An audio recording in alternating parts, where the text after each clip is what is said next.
So hey guys, welcome to Bright Medico. तो आज हम लोग पढ़ने वाला है क्लासिफिकेशन ऑफ ऑर्गेनिक केमिस्ट्री के बारे में, जो कि हमारा बी फार्म सेकंड सेमेस्टर का पार्ट है और बहुत ही पहला लेक्चर और बहुत ही बेसिक लेक्चर होने वाला है। तो आज हम लोग देखते हैं उस कंपाउंड का क्लासिफिकेशन मेनली देखेंगे और इसका थोड़ा सा हिस्ट्री भी देखने वाला है, ठीक है। तो क्योंकि ऐसा तो नहीं हुआ कि डायरेक्टली ऑर्गेनिक कंपाउंड जो है ऊपर से आके टपक गया और हम लोग उसको पढ़ने लगे, ऐसा नहीं हुआ था, ठीक है।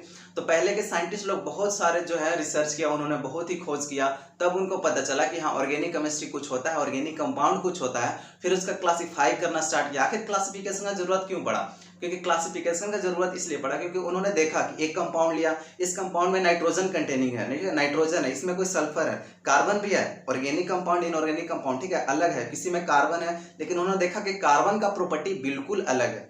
कार्बन एक स्पेशल प्रॉपर्टी शो करता है जो कि कैटेनेशन प्रॉपर्टी उसको कहते हैं, हम लोग देखेंगे अभी, ठीक है। तो उन्होंने बताया कि इसलिए उन्होंने क्लासिफाई करना स्टार्ट किया बेस्ड ऑन, अगर नाइट्रोजन, ठीक है, मल्टी फंक्शनल ग्रुप लगाया तो उसको यहाँ रखेंगे, फिर अगर दूसरा फंक्शनल ग्रुप लगाया तो उसको यहाँ रखेंगे। तो इस तरह से उन्होंने अलग अलग प्रॉपर्टी के कारण, अलग अलग केमिकल स्ट्रक्चर के कारण क्लासिफाई करना स्टार्ट किया।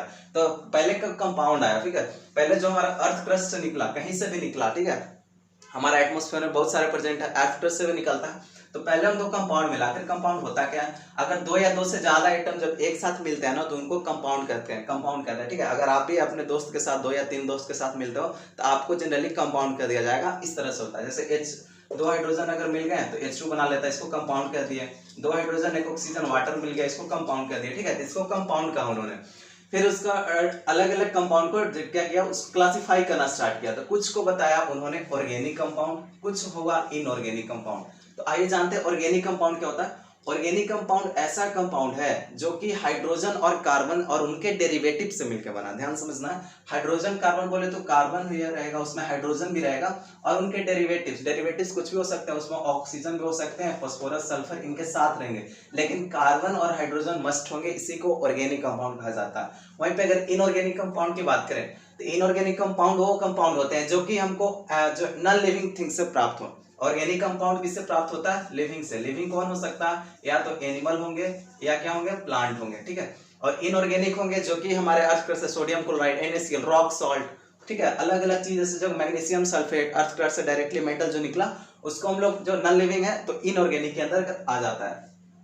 फिर अगर कार्बन का एक अब कभी आपने सोचा है कि कार्बन जो है खुद में बॉन्ड क्यों बनाता है? किसी ना किसी कोई तो रीजन रहा होगा जो कार्बन अपने आप से बॉन्ड बना लेता है, बहुत बड़ा बड़ा चैन बना लेता है। क्यों? क्योंकि उसके अंदर एक कैटेनेशन प्रॉपर्टी होता है। कैटेनेशन प्रॉपर्टी को हम लोग क्या कहते हैं? सेल्फ लिंकिंग प्रॉपर्टी भी कहते हैं, ठीक है, सेल्फ लिंकिंग प्रॉपर्टी कहते हैं। सेल्फ लिंकिंग प्रॉपर्टी कहने का मतलब है कि अगर 5 या 10 कार्बन को अगर आप पूरे कंपाउंड में अलग अलग करके, जैसे अगर आप 5 दोस्त जा रहे हो, ठीक है, एक भीड़ में, एक भीड़ लगा हुआ है बड़ा सा, उसमें 5 दोस्त आप भूल गए, लेकिन एक ऐसा आपके पास प्रॉपर्टी है कि आप पांचों दोस्त मिल जाओ और एक बॉन्ड बना लो, तो उसी को कैटेनेशन प्रॉपर्टी कहेंगे। सेम उसी तरह कार्बन जो है कैटेनेशन प्रॉपर्टी शो करता है। अगर कार्बन को कहीं भी रख दे तो क्या करेगा, बॉन्ड बना लेगा आपस में, ठीक है, कार्बन कार्बन कार्बन कार्बन, अगर 5 लोग हैं तो 5 कार्बन का बॉन्ड बना ही लेगा कहीं से भी, इसीलिए इसको सेल्फ लिंकिंग प्रॉपर्टी ढूंढ ढूंढ कर बनाएगा, ठीक है। फिर हमारे 1850 फिर ऐसा कहा गया कि जो हमारे ऑर्गेनिक कंपाउंड है वो प्लांट और एनिमल से डिराइव हुए हैं और उनको हम लोग जो है इनऑर्गेनिक कंपाउंड से नहीं बना सकते हैं, ऐसा कहा गया था। ऐसा इसलिए बर्जिलियस 1850 में बर्जिलियस साहब आए थे जिन्होंने वाइटल फोर्स थ्योरी दिया था। वाइटल फोर्स थ्योरी कहने का मतलब कि एक ऐसा पावर है ऑर्गेनिक कंपाउंड के पास जो कि और किसी के पास नहीं है। वो बनेगा तो बस ऑर्गेनिक कंपाउंड प्लांट और एनिमल सोर्स से ही बनेगा, मिलेगा, और खुद में सिंथेसाइज दूसरे से कभी नहीं होगा। वो नेचुरली डायरेक्ट भगवान दिए उनको, ऐसा मानना था उनका। लेकिन बट वाइटल फोर्स थ्योरी, और इसलिए इन्होंने कहा था क्योंकि जो प्रोटीन है, इन्होंने कहा था कि प्रोटीन कहाँ से मिला, अमीनो एसिड, ठीक है, प्रोटीन हो गया। प्रोटीन कहाँ से मिलता है? हमारा चिकन का लेग पीस आपने खाया होगा जो एनिमल सोर्स से मिलता है, और उन्होंने कहना था कि प्रोटीन जो है और कहीं से मिल ही नहीं सकता, और कहीं से नहीं मिल सकता। उसी प्रकार और भी कुछ प्लांट प्रोडक्ट हैं जो कि किससे मिलता है? हमारा प्लांट कार्बोहाइड्रेट्स वगैरह हो गया, जो गेहूं चावल वगैरह, हर चीज किससे मिलेगा? हमारा और लिविंग ऑर्गेनिज्म से मिलेगा। फिर इन्हीं के जो स्टूडेंट थे, देखिए कैसे स्टूडेंट है ये, ऑयलर साहब जो है 1828 में, इन्होंने क्या किया ना, इनऑर्गेनिक से ऑर्गेनिक का सिंथेसिस कर दिया, चमत्कार टाइप का कर दिया, ठीक है। तो वर्जिलियस साहब जो थे उन्होंने बताया कि vital force theory, organic compound कभी इनऑर्गेनिक से नहीं हो सकता डिस्कवर। तो लेकिन उन्हीं के एक स्टूडेंट ऑयलर ने इनऑर्गेनिक कंपाउंड से ऑर्गेनिक बना दिया, और वाइटल फोर्स थ्योरी को उन्होंने फेल कर दिया। और वर्जिलियस साहब को कहा कि ठीक है आप हमारे गुरु हैं, लेकिन हमें क्षमा करें, हमें क्षमा करें, मैंने तो कर दिया, हो सकता है आपने सही बोला, लेकिन मैंने आपको प्रूफ दे रहा है, ठीक है। तो फिर वर्जिलियस साहब को भी मानना पड़ा इस चीज। फिर आता है हमारा क्या, ऑर्गेनिक कंपाउंड। ऑर्गेनिक कंपाउंड का फिर से जो मेन क्लासिफिकेशन होता है वो दो तरह से होता है। अगर दो तरह से होता है ऐसे बोले तो, एक होता है स्ट्रक्चर के बेसिस पे, एक होता है फंक्शनल ग्रुप के बेसिस पे। स्ट्रक्चर के बेसिस पे अगर बात करें तो स्ट्रक्चर किस तरह का हो सकता है, या तो ओपन चैनल स्ट्रक्चर की अगर बात करें तो जैसे मीथेन, आप सभी जानते हो मीथेन गैस के बारे में, मीथेन हो गया हमारा, ठीक है। अगर और स्ट्रक्चर लें तो साइक्लोहेक्सेन, और स्ट्रक्चर लें तो बेंजीन, ठीक है। इस तरह से स्ट्रक्चर के बेसिस पे। और एक आता है फंक्शनल ग्रुप। आखिर आपने सोचा होगा कि फंक्शनल ग्रुप होता क्या है। फंक्शनल ग्रुप ऐसा ग्रुप है, जैसे अगर हम फंक्शनल ग्रुप की बात करें तो COOH ले लो, OH ले लो, ये सब क्या है, फंक्शनल ग्रुप आते हैं। देखिए जैसे कार्बन कार्बन, देखिए यहाँ पे ध्यान से, ये हमारा क्या है, OH यहाँ पे फंक्शनल ग्रुप की तरह काम करेगा। वैसा ग्रुप जो कि केमिकल रिएक्शन में पार्टिसिपेट करे, कि मतलब केमिकल रिएक्शन हो रहा है तो सिर्फ फंक्शनल ग्रुप के कारण ही हो रहा है, इस तरह के ग्रुप को हम लोग फंक्शनल ग्रुप बोलेंगे। अगर आप सपोज कहीं फैमिली के साथ घूमने जा रहे हो, पापा मम्मा, आपके बहन भाई सभी लोग घूमने जा रहे हो, लेकिन घूमने किस लिए जा रहे हो, ये घूमना पॉसिबल क्यों हुआ, क्योंकि आपके पापा हेड हैं, वही पैसा दे रहे हैं, वही हर चीज अरेंजमेंट कर रहे हैं, इसलिए आप घूमने जा रहे हो। तो आपके पापा क्या हुआ, वहां पे फंक्शनल ग्रुप की तरह काम कर रहे हैं। सेम आप जा तो आप सभी रहे हो, लेकिन आगे कौन है, मेन कौन है जो कि पार्टिसिपेट कर रहा है, जो कि मेन रोल प्ले कर रहा है, तो आपके पापा है। सेम उसी प्रकार यहाँ पे जो केमिकल रिएक्शन होगा वो किसके कारण होगा, तो फंक्शनल ग्रुप के कारण होगा। तो मेन यहाँ पे कौन होगा, हमारा फंक्शनल ग्रुप होगा, जो कि केमिकल रिएक्शन में पार्टिसिपेट करेगा, किसी भी केमिकल रिएक्शन को कंप्लीट करने में हेल्प करेगा। इसी को हम लोग क्या कहेंगे, फंक्शनल ग्रुप के बेसिस पे आता है। जैसे आप COOH अगर फंक्शनल ग्रुप की बात करो तो कार्बोक्सिलिक एसिड हो गया, ठीक है, OH हो गया, हाइड्रोक्सिल, अल्कोहल, अल्डिहाइड, बहुत सारे फंक्शनल ग्रुप है, हम लोग डिटेल करने वाले हैं, टेंशन लेने की कोई बात नहीं है, ठीक। फिर आता है एक टर्म आता है आपका मोलिकुलर फार्मूला। मोलिकुलर फार्मूला मतलब होता क्या, आपको अगर कोई मोलिकुलर फार्मूला दे दे, मोलिकुल का फार्मूला दे दे, आप जैसे मैं आपको बोल दूं, क्या बोल दूं, जैसे कि CH4 मोलिकुलर फार्मूला दे दूं, या फिर CH3COOH दे दूं, आपको अगर ये मोलिकुलर फार्मूला CH3COOH दे दिया जाए तो क्या आप इसको बता सकते हैं कि इसका कनेक्टिविटी कैसा होगा। कनेक्टिविटी कहने का मतलब हुआ कि O कहाँ कौन से पोजीशन पे रहेगा, H कौन से पोजीशन पे रहेगा, ठीक है, H कौन से पोजीशन पे रहेगा। हो सकता है आप पहले से पढ़ा हो तो बता दो, लेकिन अगर आपको स्टार्टिंग में ही दे दिया जाए, आपको कुछ नहीं पता हो, तो आप नहीं बता सकते हो कि इसका पोजीशन क्या होगा। हो सकता है ये कार्बन को इधर लिख दे, ये कार्बन को इधर लिख दे, तो गलत हो जाएगा, ठीक है। तो मोलिकुलर फार्मूला जो बताता है कि कौन सा एटम है, नंबर बताता है कि कितना नंबर ऑफ एटम है। अगर आपको CH3COOH में कहा जाए तो कार्बन एटम कितना है, तो एक दो कार्बन एटम है, ठीक है, 4 हाइड्रोजन एटम है, 2 ऑक्सीजन। आपने तो बता दिया कि हाँ इतना नंबर कार्बन है, इतना हाइड्रोजन है, इतना इसका क्या है कार्बन एटम है, ठीक है। और टाइप ऑफ एटम आपने बता दिया, टाइप मतलब कौन टाइप का एटम है, कार्बन है, हाइड्रोजन है और ऑक्सीजन है, आपने बताया। लेकिन आपने ये तो नहीं बताया पाया ना कि कनेक्टिविटी कैसा है, कौन सा कार्बन कौन से पोजीशन पे लगा है, कौन सा हाइड्रोजन कौन से पोजीशन पे लगा है, तो ये आपने क्या किया, नहीं बता पाया। तो मॉलिक्यूलर फार्मूला हमको सारा जानकारी देता है सिवाय कनेक्टिविटी के, नंबर बताएगा, टाइप ऑफ एटम बताएगा, लेकिन कनेक्टिविटी के बारे में कोई इंफॉर्मेशन नहीं देता। एक आए थे हमारे लेविस साहब, लेविस ने स्ट्रक्चर बताया, इन्होंने बताया कि थोड़ा इसको मॉडिफाई किया कि सभी एटम के बारे में बताया, बॉन्ड्स के बारे में बताया, और उन्होंने लोन पेयर के बारे में बताया। अगर इसके बात करें, ठीक है, तो देखिए इन्होंने ऐसा स्ट्रक्चर बना दिया, CH, ठीक है, O और H, ये जो है इन्होंने बताया, इसको हम लोग बॉन्ड कहते हैं, ठीक है, कार्बन हाइड्रोजन में सिंगल लगाए, इसको बॉन्ड कहेंगे, और इसको लोन पेयर कहेंगे। लोन पेयर हमेशा लोन मतलब उसके पास है और कैसा है, पेयर में है, तो इसीलिए इसको लोन पेयर कहते हैं। लोन कहीं ना कहीं से इलेक्ट्रॉन को क्या लिया, लोन लिया, आपने कहते हैं लोन लिया है मैंने, तो इसी तरह से ये भी इलेक्ट्रॉन का लोन लिया है, और कैसा लिया है, तो पेयर में है, दो लोन लिया है, इसलिए लोन पेयर इसको कहते हैं, 2 इलेक्ट्रॉन है इसके पास, ठीक है। तो ये क्या हुआ, ये जो हमारे आए लेविस साहब, लेविस स्ट्रक्चर उन्होंने बताया, बॉन्ड के बारे में बताया, और हमारे लोन पेयर के बारे में भी कंप्लीट इंफॉर्मेशन दिया। तो इन्होंने यही बताया लेविस साहब ने, कि अच्छे से दर्शाया हर चीज को कि कौन सा बॉन्ड रहेगा, कहाँ पे लोन पेयर रहेगा, प्रेजेंट रहेगा। आइए अब क्लासिफिकेशन की बात करते हैं बेस्ड ऑन ऑर्गेनिक कंपाउंड की, जो स्ट्रक्चर के बेसिस पे बेस्ड है। किसके बेसिस पे बात कर रहे हैं हम लोग, स्ट्रक्चर के बेसिस पे क्लासिफाई कैसे किया गया ऑर्गेनिक कंपाउंड को। तो पहला आता है एलिफेटिक एलिफैटिक और दूसरा आता है साइक्लिक। मींस ओपन चैन या फिर क्लोज चैन, दो चीज होता है, ओपन हो सकता है या फिर क्लोज हो सकता है। अगर ओपन चैन की बात करें एग्जांपल ले तो क्या हो जाएगा हमारा CH2, ठीक है, CH3, CH2, CH3 ये हो सकता है, ये हमारा ओपन चैन हो गया। क्लोज की बात करें तो हमारा क्या हो सकता है, ये साइक्लोब्यूटेन की अगर बात कर ले तो ये क्लोज चैन के अंतर्गत आएगा। अगर एलिफैटिक को फिर फर्दर डिवाइड किया गया, ठीक है, और हमारा चैन तो ओपन हो गया, अब उसमें क्या हो सकता है, सोचने की बात है। या तो उसमें ओपन होगा, या तो ओपन चैन है तो क्या होगा, या तो सिंगल बॉन्ड होगा या तो डबल बॉन्ड होगा। तो उसके बेसिस पे सैचुरेटेड और हमारा अनसैचुरेटेड दो चीज आ गया। सैचुरेटेड बोले तो कार्बन कार्बन जहां पे सिंगल बॉन्ड आपको दिख जाए, ठीक है, उसको हम लोग सैचुरेटेड कहते हैं। अगर अनसैचुरेटेड की बात करें तो आपको कार्बन कार्बन डबल बॉन्ड आ सकता है, कार्बन कार्बन ट्रिपल बॉन्ड भी आ सकता है।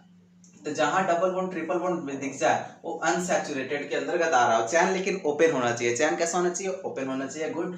और वहीं पे अगर बात करते हैं हम लोग क्लोज चैन की, साइक्लिक कंपाउंड का, तो साइक्लिक में भी हम लोग होमोसाइक्लिक या फिर हेट्रोसाइक्लिक की बात करते हैं। या तो साइकिल तो है, साइक्लिक कंपाउंड हमको मिल गया तो एक तो हो सकता है कि ठीक है होमोसाइक्लिक हो जाए। होमोसाइक्लिक बोले तो कार्बन से या फिर सिमिलर एटम से पूरा चैन बना हो। कार्बन का है, कार्बन अगर लेते हैं तो सारा चैन कार्बन से हो, carbon carbon carbon carbon carbon, उसमें कोई भी हेट्रोसाइक्लिक का हेट्रो एटम नहीं आना चाहिए। हेट्रो एटम बोलने का मतलब है कि एटम अदर देन कार्बन, या जो सिमिलर एटम से हम बना रहे हैं, अगर उसमें कहीं नाइट्रोजन आ गया तो नाइट्रोजन क्या काम करेगा, हेट्रो एटम की तरह काम करेगा, तो चीज नहीं होना चाहिए।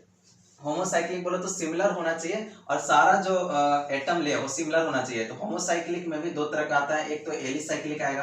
देखिए एलिसाइक्लिक बोले तो साइक्लोब्यूटेन की बात करें तो ये होमो तो है, पहला होमो है कि नहीं, सारा एटम हमारा कार्बन है तो होमोसाइक्लिक है। होमोसाइक्लिक है और एलिसाइक्लिक है। एलिसाइक्लिक बोले तो एलिफैटिक मींस इसमें कहीं भी हमारा डबल बॉन्ड ट्रिपल बॉन्ड ये सब प्रेजेंट नहीं है, कहीं भी ये एरोमेटिक शो नहीं कर रहा है। एरोमा मींस फ्रेग्रेंस नहीं है, इसमें स्मेल नहीं है, ठीक है। और जो ऐसा कंपाउंड को अगर हम सिंथेसिस करेंगे ना, सिंथेसिस करते करते हम लोग को स्मेल आने लगेगा, स्मेल आने को पता चलेगा अरे भाई ये तो एरोमेटिक है। एरोमेटिक है, एरोमा मींस फ्रेग्रेंसी होता है, ठीक है, एरोमेटिक है। एलिसाइक्लिक हो गया हमारा साइक्लोब्यूटेन। होमोसाइक्लिक है, होमोसाइक्लिक का टॉट क्या है, एलिसाइक्लिक। एलिसाइक्लिक और देखिए एलिसाइक्लिक और जो हमारा एलिफैटिक है ना लगभग सेम है, बस ये ओपन है ये क्लोज है, लेकिन इन दोनों का प्रॉपर्टी मैच करता है। क्यों मैच करता है, क्योंकि यहाँ भी सिंगल बॉन्ड है यहाँ भी सिंगल बॉन्ड है, इसीलिए थोड़ा सा तो प्रॉपर्टी मैच करता है। एलिसाइक्लिक और एलिफैटिक, ध्यान दीजिएगा टर्म को, ठीक है। तो ये होमोसाइक्लिक के अंतर्गत एलिसाइक्लिक आया। दूसरा जो आया हमारा एरोमेटिक आया। एरोमेटिक कहने का मतलब है एरोमा, मैंने आपको बताया जो फ्रेग्रेंस, जो कि अगर सिंथेसिस करोगे तो आपको स्मेल देगा, आपको मजा आएगा, ठीक है। तो ये बेंजेनॉइड हो सकता है या नॉन बेंजेनॉइड हो सकता है। बेंजेनॉइड मींस इसको जो प्रॉपर जो कंपेयर किया गया है ना बेंजीन से प्रिपेयर किया गया।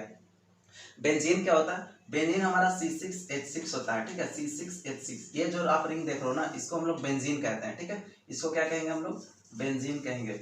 और दो बेंजीन मिला हुआ पे इसको हम लोग नैप्थलीन कहेंगे। क्या कह देंगे, नैप्थलीन कहेंगे। और नॉन बेंजोनॉइड जो हो गया, नॉन बेंजोनॉइड देखिए यहाँ पे बेंजीन नहीं है, ठीक है, यहाँ पे भी ये इसको हम लोग जनरली नाम अगर दे तो एजुलीन कहते हैं, एजुलीन इसका नाम है। लेकिन ये नॉन बेंजोनॉइड है। क्यों नॉन बेंजोनॉइड है, क्योंकि इसमें बेंजीन रिंग जो है नहीं प्रेजेंट है, इसीलिए इसको नॉन बेंजोनॉइड के अंदर आता है। तो एरोमेटिक का दो पार्ट आ गया, बेंजोनॉइड नॉन बेंजोनॉइड। अब इससे में मैंने आपको बात करा था साइक्लिक कंपाउंड में क्या था, एक तो होमोसाइक्लिक और एक तो हेट्रोसाइक्लिक। होमोसाइक्लिक मैंने बताया एक एलिसाइक्लिक हो सकता है और एक क्या हो सकता है, बिल्कुल सही, एरोमेटिक हो सकता है। वहीं पे अगर हेट्रोसाइक्लिक की अगर बात करें तो एक एलिसाइक्लिक आ गया और एक एरोमेटिक। एलिसाइक्लिक बोले तो ठीक है, एक तो हेट्रोसाइक्लिक है। हेट्रोसाइक्लिक जहां आ गया मींस कहीं ना कहीं उसमें हेट्रो एटम प्रेजेंट है। अगर हेट्रो एटम प्रेजेंट है तो कैसा हो जाएगा, एक तो एलिसाइक्लिक हो सकता है मींस इसमें कहीं डबल बॉन्ड वगैरह नहीं है, डबल बॉन्ड ट्रिपल बॉन्ड नहीं है, बस एक हेट्रो एटम आ गया एलिसाइक्लिक। ऑक्सीटेन इसका एग्जांपल देखिए, यहाँ पे ऑक्सीजन आ गया, कार्बन कार्बन कार्बन यहाँ ऑक्सीजन आ गया तो ऑक्सीटेन। वहीं पे अगर एरोमेटिक है, एरोमेटिक है लेकिन हेट्रोसाइक्लिक है। यहाँ पे हेट्रोसाइक्लिक क्यों है, क्योंकि कार्बन तो रहना चाहिए था अगर होमोसाइक्लिक होता तो, लेकिन नाइट्रोजन आने के कारण ये हेट्रोसाइक्लिक में चला गया। ये पायरोल का एग्जांपल है जो कि एरोमेटिक है, मींस फ्रेग्रेंस शो करेगा पायरोल भी।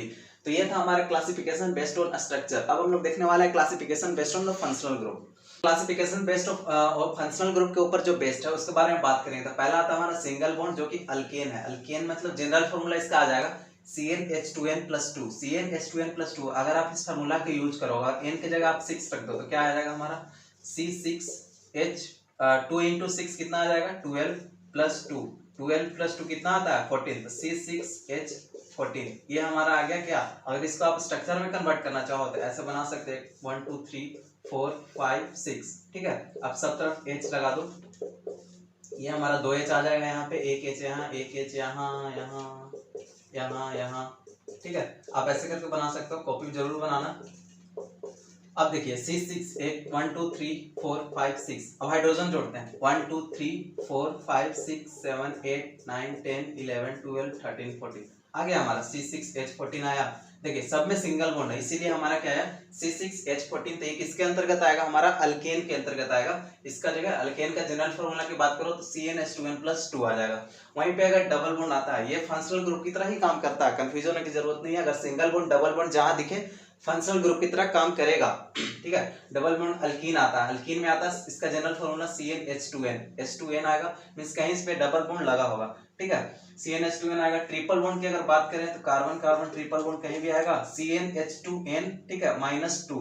अगर इसको याद करने का तरीका, अगर अल्केन अल्कीन अल्काइन, ठीक है, ये अल्काइन होना चाहिए, अल्काइन, ठीक है, अल्केन अल्कीन अल्काइन, इसमें CnH2n तो आपको कॉमन है। CnH2n अल्केन में क्या करोगे, CnH2n+2, CnH2n -2। यहाँ पे आप ऐसे कर सकते हैं, 2 जोड़ दो, CnH2n में 2 जोड़ दो, फिर अल्कीन में क्या करो, 2 हटा दो, 2 जोड़ दो अल्केन में, 2 हटा दो, 2 घटा दो, 2 जोड़ दो, 2 हटा दो, 2 घटा दो, आपको अल्कीन अल्केन अल्कीन अल्काइन तीनों मिल जाएगा, ठीक है।